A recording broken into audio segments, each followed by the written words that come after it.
Hello अस्सलाम वालेकुम। कैसे हैं आप सब? उम्मीद करती हूँ आप सब खैरियत से होंगे। जिसने अभी तक मेरा चैनल सब्सक्राइब नहीं किया प्लीज़ मेरा चैनल सब्सक्राइब कर दें। मैं आपके लिए लाई हूँ वबाल की अगली किस्त, जिसमें शगुफ्ता अपने बेटे को गुस्से में घर आकर बुलाती है और कहती है कि तुम्हारी वजह से मेरी बहुत बेइज्जती हुई, मैं सारी ज़िंदगी इस बेइज्जती को नहीं भूलूँगी।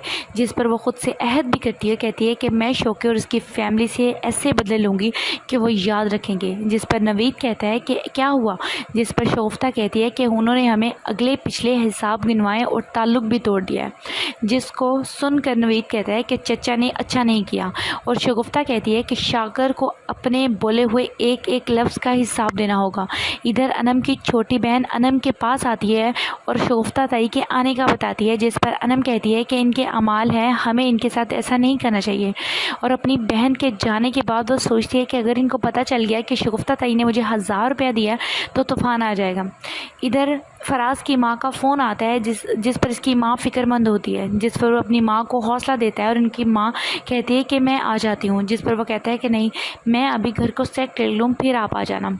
अभी वो बात कर ही रहे होते हैं कि इधर शगुफ्ता का बीपी हाई हो जाता है और डॉक्टर चेक करने आता है। जिस पर नवीद परेशान हो जाता है। इधर शाकर की माँ अपने बेटे को बिल देती है कि जमा करवा देना। जिस पर शाकर कहता है कि मैं जमा करवा दूंगा। इधर इसकी बहू इसके लिए चाय लेकर आती है कि अचानक नवीद आता है और कहता है कि अगर शाकर चाचा, अगर आपने ऐसा क्या कहा है कि मेरी माँ को इसका बीपी हाई हो गया है और वो बेहोश पड़ी हैं। जिस पर वो कहता है कि अपनी माँ से पूछो। नवीद अपने चचा से कहता है कि वो अनम का रिश्ता ही तो लेने आई थी। जिस पर इसका चचा कहता है कि ख़बरदार, अगर अनम का नाम भी अपनी ज़ुबान से लिया मैं ज़ुबान खींच दूँगा, निकल जाओ यहाँ से। और नवीद कहता है कि मेरे बाप ये रिश्ता जोड़ कर गया था। जिस पर इसका चचा कहता है कि अगर अभी तक तुम्हारा बाप जिंदा होता तो तुम्हारी करतूतें देकर ये रिश्ता कब का तोड़ चुका होता। और वो उनको निकल जाने को कहता है और धमकी देकर वहाँ से चला जाता है। इधर अनम ऑटो वाले को कॉल करती है और इसकी छोटी बहन कहती है कि अपने 18 ग्रेड वाले बाप को कॉल करके बोलो वो गाड़ी भेज दे। जिस पर अनम कहती है कि तुम कोई मौका हाथ से जाने ना देना। और अनम कहती है कि अगर आपके दोस्तों को आपके स्टेटस के बारे में पता चल गया तो। जिस पर अनम कहती है मेरा ये लास्ट सेमेस्टर है, मैं इसके बाद जॉब करूँगी और सबसे पहले गाड़ी लूँगी। जिस पर अनम की छोटी बहन कहती है कि जो जितना उठता है इसके इतना ही नीचे गिरना पड़ता है। जिस पर अनम कहती है कि तुम हमेशा नेगेटिव बात ही करना, और वो वहाँ से चली जाती है। इधर फराज कुछ चीज़ें लेने आता है और उससे चचा उसका घर सेट करने के बारे में पूछते हैं कि अचानक अनम आती है। वो दुकान वाले से कार्ड लोड करने का कहती है। जिस पर वो कहता है कि मैं लोड कर देता हूँ। अनम अपना नंबर बोलती है और कहती है कि फराज तुमने नोट कर लिया है। जिस पर वो कहता है कि नहीं, मैं अपने दोस्त को मैसेज कर रहा हूँ। और वो वहाँ से गुस्से से चली जाती है। इधर अनम ऑटो वाले से कहती है कि 1000 रुपये किस बात का। और फराज ये सारी बातें सुन लेता है और कहता है कि मैं आपको छोड़ आता हूँ। जिस पर वह कहती है मैं आपके साथ नहीं जाऊँगी। तो फराज कहता है मैं आपको ऑटो ले देता हूँ। फराज अनम को ऑटो ले देता है। इधर शगुफ्ता सोच रही होती है कि इसका बेटा आता है और इसके लिए अनार का जूस लेकर आता है। नवीद कहता है मैं अपने चचा और दादी को खूब सुना कर आया हूँ। जिस पर वो सारी बात अपनी माँ को बताता है। जिस पर नवीद कहता है कि अनम से शादी करना मेरी अब जिद है। इसकी माँ कहती है कि शाकर का एक एक लफ्ज़ ने मेरी रात की नींदें हराम की हुई थी। इधर गुलखान आता है और पूछता है कि किसने तुम्हें इस कंडीशन पर लेकर आया है। जिस पर शगुफ्ता कहती है कि मैं बता दूंगी, और वो मुलाजमा का बंदोबस्त करने का कहती है।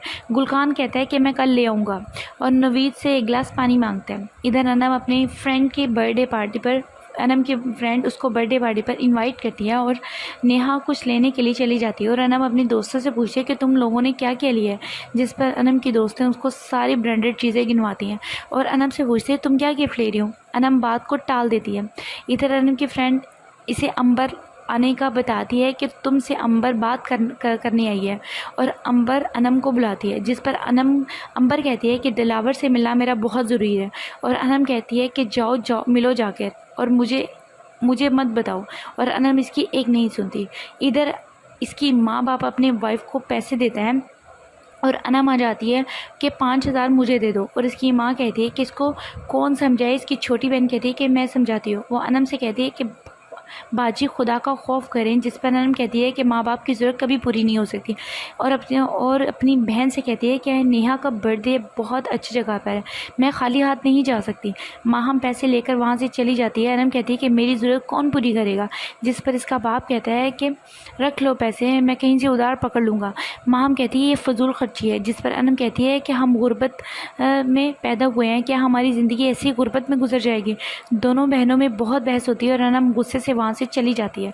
इधर शगुफ्ता हिसाब किताब कर रही होती है कि गुल खान एक मुलाजमा और उसके माँ बाप को लेकर आता है।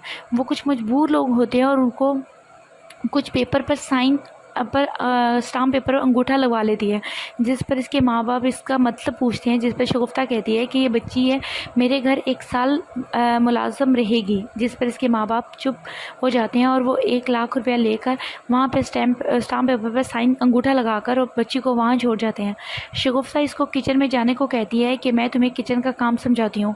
गुल खान उसे हौसला देता है कि मैंने 5 साल का इस पर काम 5 साल ये तुम्हारे पास रहेगी और 5 साल इस 5 लाख रुपए इसके खाते में डाल दिए। शगुफ्ता इसको काम करने का कहती है और बर्तन धोने का भी कहती है। वो लड़की बहुत रोती है। क्या शगुफ्ता अपने इन्हीं करतूतों की वजह से अपनी जन्नत जैसी ज़िंदगी जहन्नम बना लेगी? देखते रहिए मेरे चैनल में, आपको मज़ीद अपडेट करती रहूँगी। शुक्रिया।